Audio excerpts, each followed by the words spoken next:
Prime Minister, as we heard in our earlier talk by Julian Burnside, said, "We will decide who comes to this country and in what circumstances they come."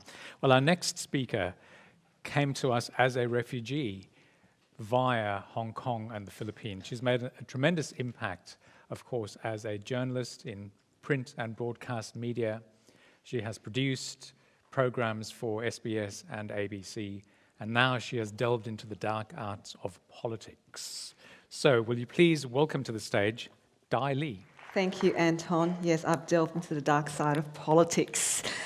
Thank you for having me here today, Jordan, and BOLDtalks Australia. I'm very honoured to be here. Before I start my talk and to show a clip, I just want to clarify, obviously, the sentence I said this morning about controlling one's destiny. We can never control our destiny, but we can help shape our destiny. And I want to help shape my destiny, and that by that is controlling my reaction to situation and speaking out when I have the opportunity, etc. But the talk by Andreas really was quite inspirational. I don't think he's here, but I just thought when he said, "Reach for the stars," he is somewhere. Where is Andreas? Andreas, this is great. Reach for the stars. And I said, when you talked about setting that goal to do something really, really hard and exploring the interstellar space, I thought, well, okay, my goal, I sat there and I thought, what's my goal?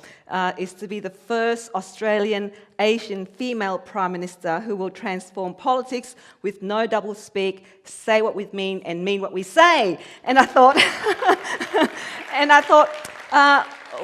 who's going to succeed their goal first, me or you, Andreas? I think you'll probably succeed before I do. Anyway, now, I would like you for a moment to just close your eyes. Just close your eyes. And imagine a young girl on a tricycle riding around in her front yard. And then a group of men in their military outfits sort of rushed in, grabbed this young girl off her bicycle or tricycle and screamed out to the adults behind the house and said, "Look, get out, we have to rush out." A woman holding a toddler in her arm and then grabbing the hand of another young child. With 3 children in tow, this woman and a helper got thrown into the back of a truck with screaming mothers and other children in the back of that truck. So this truck meandered through the crowded and chaotic streets of Saigon. The next thing, this young girl was told to scramble onto a boat, as hundreds of other people were doing the same thing. So she did. For a moment, she lost sight of her mother and 2 younger sisters, but she finally found them. She managed to get up to the boat and then turned back and had a look at what was happening behind her. And what she saw was this, in the distance, was a huge black mushroom of smoke, helicopters and planes hovering around. She heard cries of men, women and children. That was April 1975. Now, if I can ask Kieran to play that 5-minute clip from Operation Babylift. Kieran, chapter 5. I have directed that money from a $2 million special foreign aid children's fund be made available to fly 2,000 South Vietnamese orphans to the United States as soon as possible. President Ford's approval of the American baby lifts changed the political climate overnight.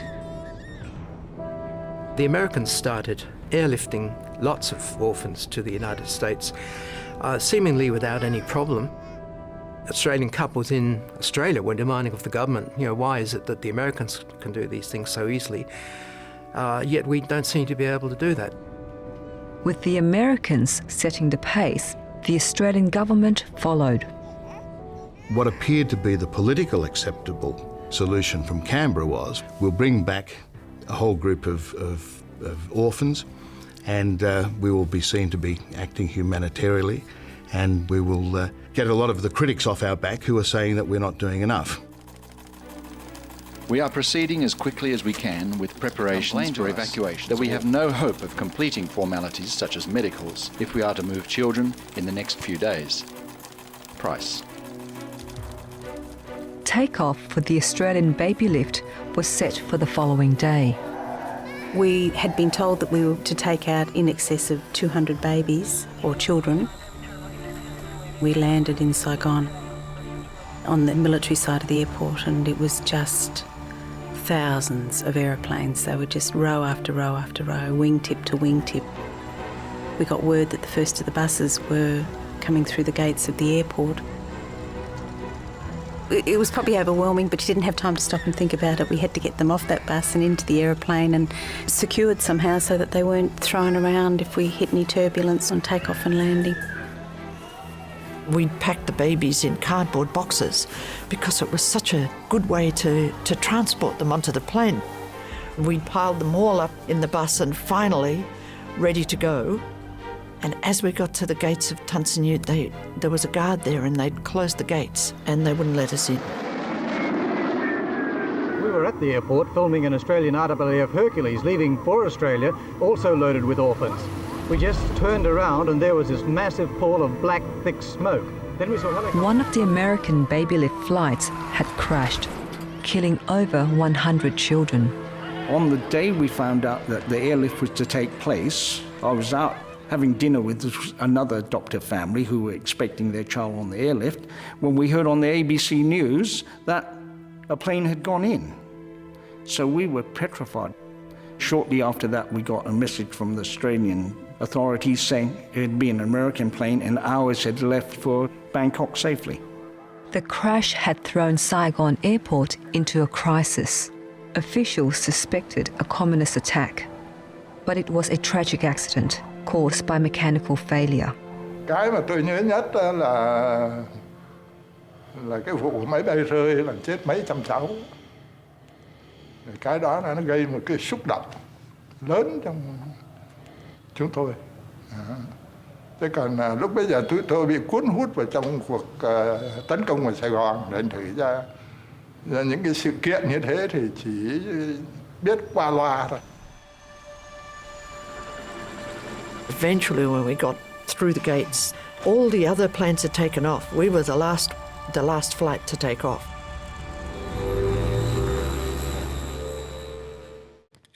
Thanks, Kieran.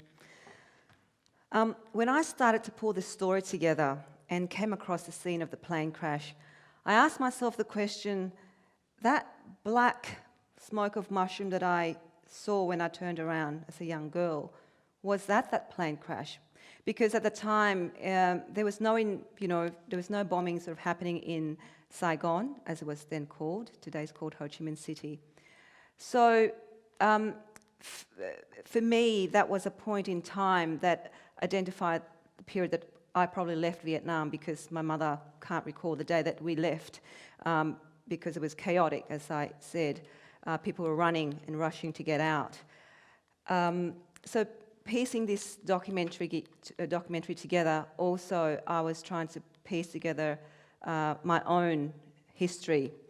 There are still plenty of jigsaw pieces that are missing, but that plane crash and this story gave me a point in time when we left Vietnam.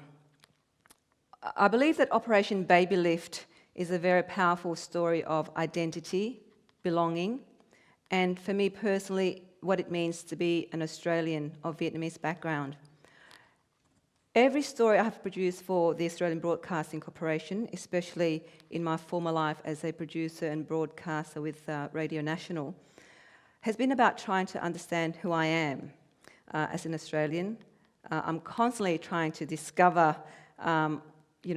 what makes me different to, somebody who came here or whose parents came from the Second Fleet, to those who are after the post-war migrants and the Vietnamese refugees, which is the group that I came in. So I'm still trying to fit in, or I was trying to fit in, and still am trying to fit in, and trying to understand this place that I've called home since 1979 and what it all means. I also wanted to understand how we as individuals deal with belonging, acceptance and abandonment, how we as a community deal with differences in our midst?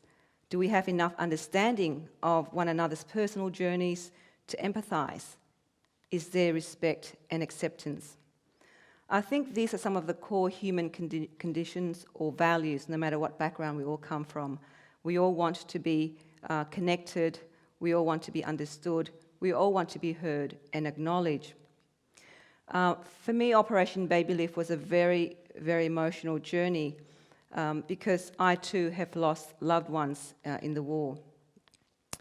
And I think it's very hard to put into words the grieving process of, I'm going to get a bit emotional whenever I come to talk about this, of losing your birth country, your parents, or one of your parents, siblings, and everything that you knew that gave you the identity. And probably for people like in my mother's age bracket, it's probably more profound than for a young person like me back then. So in following these adoptees, I can completely relate to their grief, and they can relate to me. For me, researching about Operation Babylift also gave me another perspective on the impact of the Vietnam War on the Vietnamese people, people like myself. Not only did I lose a father in the war, but these Vietnamese orphans lost their roots, as well as their biological parents, and to some extent, their identity. Many of these orphans there were about 281 that were brought into Australia at the end of the war. The majority of them ended up in South Australia, in Melbourne, and then Sydney, and some in Perth. And it's fascinating because a lot of them look like me, Asians, featured, black-haired, almond eyes, yellow skin. Some of them are mixed, as probably you saw in the clip, black Amerasian or white, which is, they probably got fathered by an American soldier, a black American soldier, or a white American soldier. But there are also those who are mixed, such as of Korean background and Cambodian and all that mixture. So a lot of these kids were then adopted into what to define white Australian families. And they grow up, from the age of about 2 months. Some of them were 2 months when they were adopted out, others were about 12 or 13. So those who are in their teenage years actually experience the trauma, identity crisis early by the time they get to about 16, because they look in the mirror and what they see is they look different and their adoptive parents look different. Those who were adopted when they were about 2 months old, actually, some of them felt better in a sense that they accept the fact that these are their adoptive parents. But when they get to that adolescent age, they all felt, and I think of all of the adoptees that I have met, they've all felt very much torn, not knowing who they really are, if they belong to that family or not. There've been a few success stories, but for I think 80% of the adoptees that I have met struggled very much, and some are still struggling to this day. I think the adoption of the Vietnamese orphans at the end of the war was the first ever overseas mass adoption that took place. We had about 281 here in America that took about 3,000 kids from the airlift. So, they get to the stage where they then ask. They have this urgent or desire to find out who their real biological parents are, and so they go on a search. And so, in this film, I followed 3 of them. Christina went back.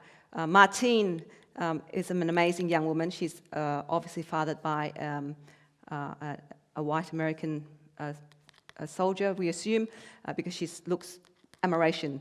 I don't know if you know, I'm sure many of you have seen what an Amerasian the white Amerasian looks like they're half Asian, half white. And Martine's story was interesting because she remembered very well when her mother took her to the orphanage and dropped her there. That's the other thing. A lot of these orphans weren't actually orphan. Their parents were still alive. But because it was the end of the war, because the war Saigon was collapsing, a lot of the mothers felt the need to save their children and give their children the opportunity for a new life. So then just shove them onto these buses that were heading out to the airport and then hoping that they'll be saved. And Martine was one of those kids whereby her mother just said, I need to save her because she was mixed. And there were rumours at the time was that if you were mixed, and in my case, my family worked for the Americans, if you were associated with the Americans, you'd be killed. So we actually fled because of the fact that we were fearful that we were going to be killed. So Martine remembered her mother dropping her off, went to the orphanage, didn't know, saw her mother waving goodbye. Martine went back and remembered the street where she lived and found her birth mother. And I visited the birth mother, and it was a very painful experience for Martine, and I think for me as well, because Martine found her birth mother. It's like me finding, I've had my birth mother with me, but finding my other parent, but there was no connection there. And there was so, whether or not it was a great thing for Martine to discover her birth mother again, I think if Martine was in this room, she might say no. But there are still those who want to find their biological mother desperately. So the war had profound impact on families like me and on people like Martine. So many of these adoptees I have connected with in the process of making this documentary, and I still remain friends with them to this day. I don't know if there are any in the audience. Any adoptees in the audience? No. But I'm in constant contact with them on Facebook, and there is an Operation Babylift page that I've set up, and they're still in contact with me through that. The Vietnam War displaced families like mine and children like these orphans. We did not have a choice to stay. The circumstances forced us to flee Vietnam.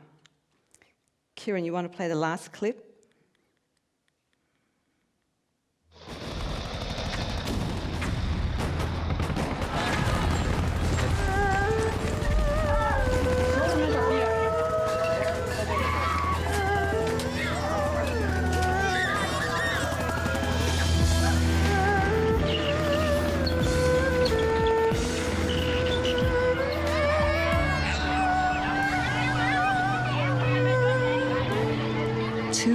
Before the end of the Vietnam War. So that little girl who stood on that boat looking back at her war-torn country is very privileged to have been given a second chance in life.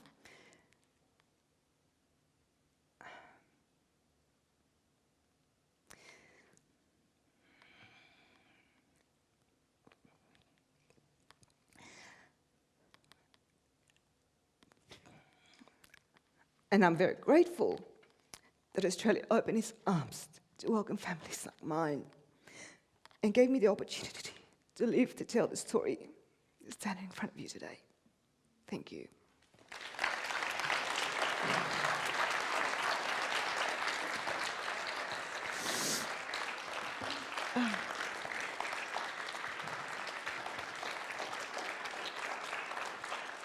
Di, thanks for sharing that. Let me start with that emotional content there. Obviously, it's taking you back to some very traumatic and deep places. What do you think about when you see the kind of debate we're having today about the labeling of asylum seekers, about putting this term illegal on them? Look, it is a very difficult subject whenever it comes to the subject of asylum seekers, illegal black people, refugees.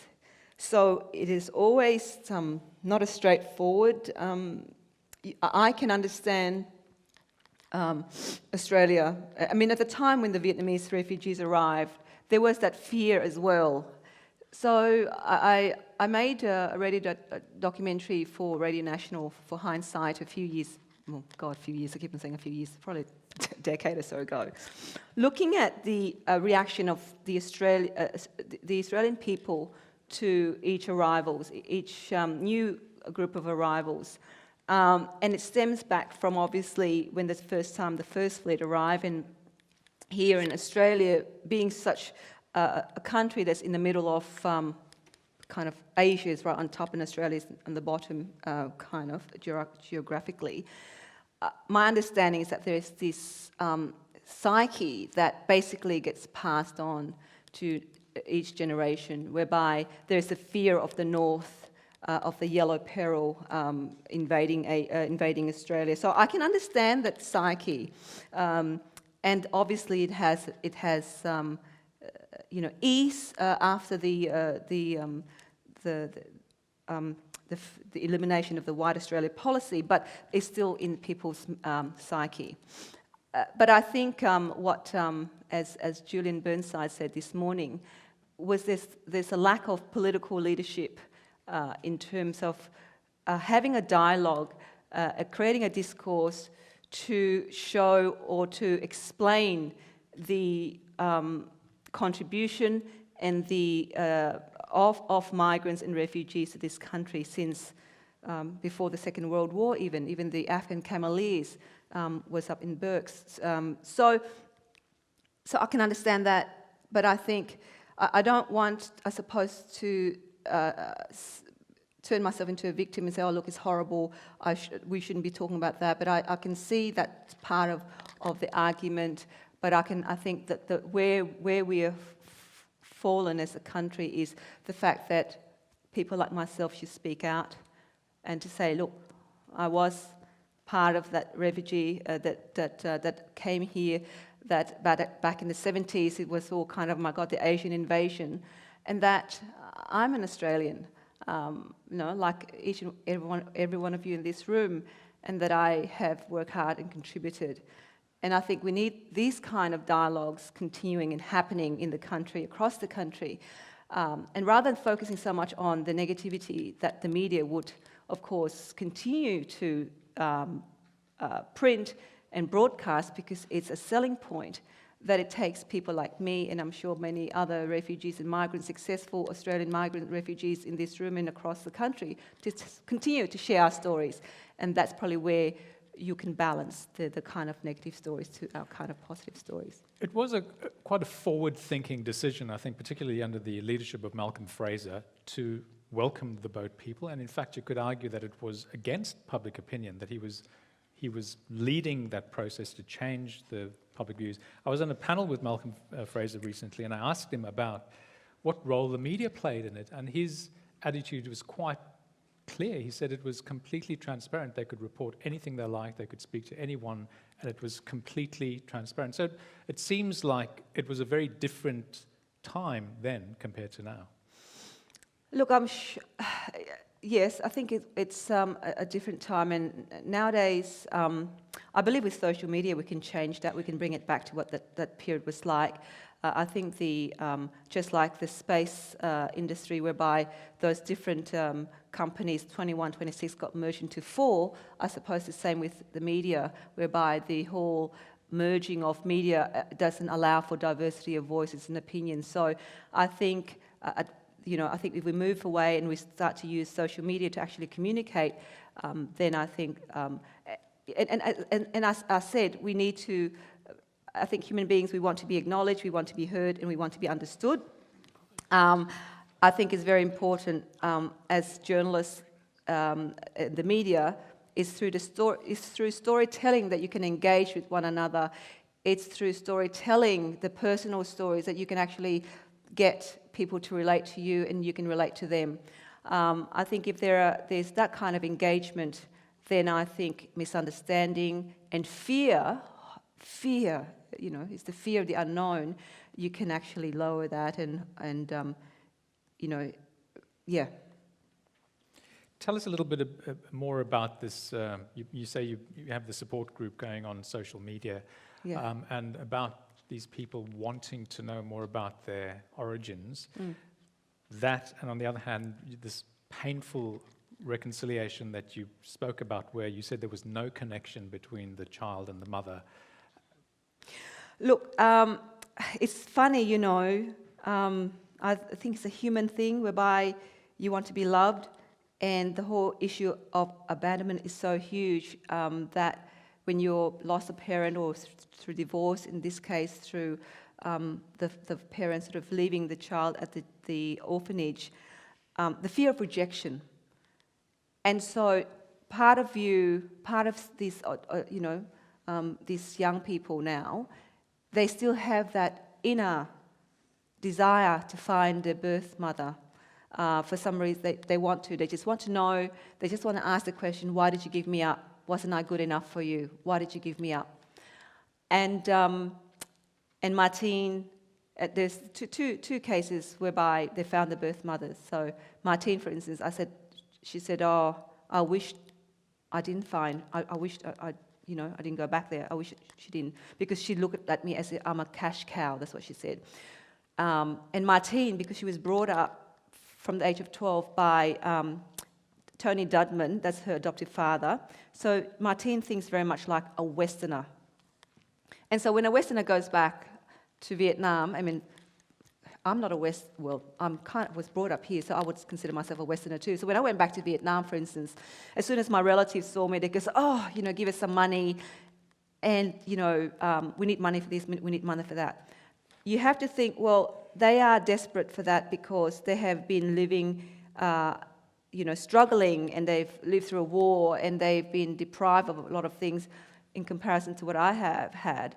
So therefore, I should be open to the fact that I'm there to help them. But because, I'm thinking, well, shouldn't you be happy just to see me instead of thinking about money? And that's the Martine's reaction too. She goes, I'm her daughter. Instead of saying, oh my God, my long-lost daughter, the mother said, well, you're my daughter, you found me, now you're going to look after me. So that completely, just Martine couldn't accept it. There's another girl who, the same thing, found her birth mother. She was so excited. And then she said to me, "No, Di, you know what? I can't go back there again. I just, because so how do you reconcile that? I don't know. A lot of these young people haven't reconciled the fact that that's what had happened to their relationship with their birth parents.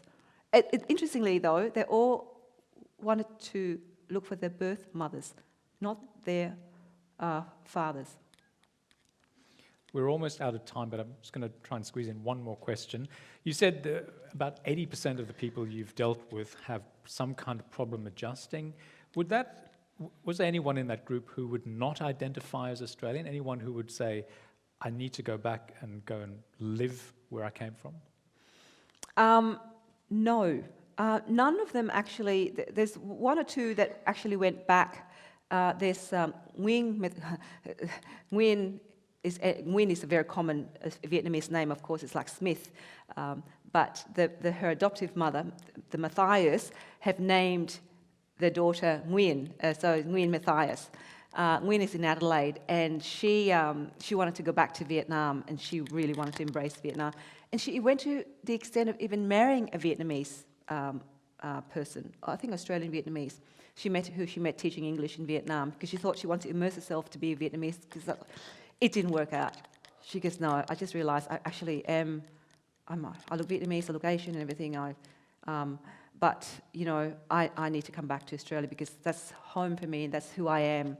And it's an identity crisis. It's even for me, who was raised by a Vietnamese, a mother, and let alone Nguyen, who was raised by Anglo-Australian family. So, it's they tried. But not many that I'm aware of that want to go back there and live and embrace Vietnam wholeheartedly. Okay, unfortunately, we're going to have to end it there. Di, thank you very much for sharing from the heart. Thank you.